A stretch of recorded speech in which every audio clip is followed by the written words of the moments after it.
anyone to listen to her fears. What if she did not get married? What if her godmother should take her in dislike? But her sisters had banded together in their usual mutual envy of her beauty, and her mother had called her missish when she had tried to voice some of her doubts. Her father had merely pointed out that God would protect the innocent, leaving poor Annabelle to worry the more. Would he lean down from far above the clouds to protect a young girl during her first season? Surely he had more important things to take care of than mere frivolities. Annabelle looked round the shabby, cluttered parlour at her three sisters' tranquillity, sure that life would be the same tomorrow as it was today, and her eyes misted with tears. The wind sighed in the old trees outside, and the grandfather clock in the corner seemed to tick away the seconds faster and faster and faster, carrying her along on its racing heartbeats into the unknown tomorrow. The squire, Mr. Ralston, had kindly offered the use of his ancient and cumbersome travelling carriage and one of his wife's maids as chaperone. That much at least was known. But what of the long miles to London?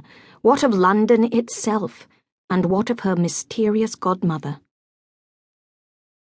Her detailed measurements and one of her old gowns had been posted to London months ago so that her wardrobe would be ready for her on her arrival. What her mother had written about her, Annabelle did not know, but in one of her letters of reply, the Dowager Marchioness had expressed her relief that the girl was not an antidote. The hollow chimes of the clock striking the hour roused Annabelle from her troubled thoughts. Her sisters were gathering up their sewing and yawning and stretching. Mrs. Quinnell indicated that it was time for bed, but signalled to Annabelle to remain after her sisters had gone upstairs. She then fixed her daughter with her rather protruding stare. "This is the last chance I shall have to talk to you for some time, Annabelle," she began. "I must make sure that you understand the honour that is being done you. You must. It is imperative that you marry well. God has given you the advantage of beauty, and it must be put to use for the benefit of the family. You will obey your godmother implicitly, since she has assured me if you do exactly as she says, then you will be affianced by the end of the season. I trust you have not filled your head with nonsense from romances and expect a young and handsome gentleman to fall in love with you. That is not the way of the world. Often girls of your age are comfortably married to men much older. Believe me, love fades when there is no money."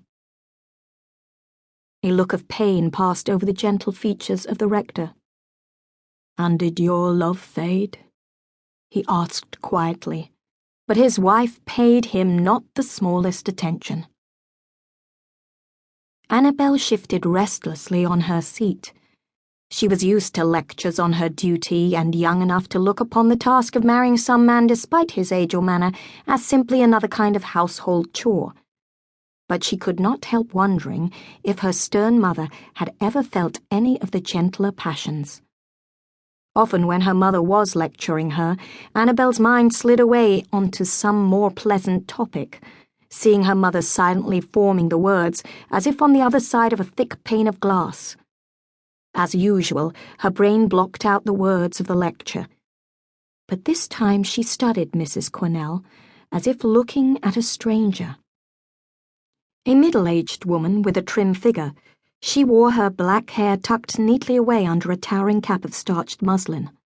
Her pale, weak eyes of washed-out blue must once have been as vivid a colour as Annabelle's own before long evenings poring over the household accounts had faded them.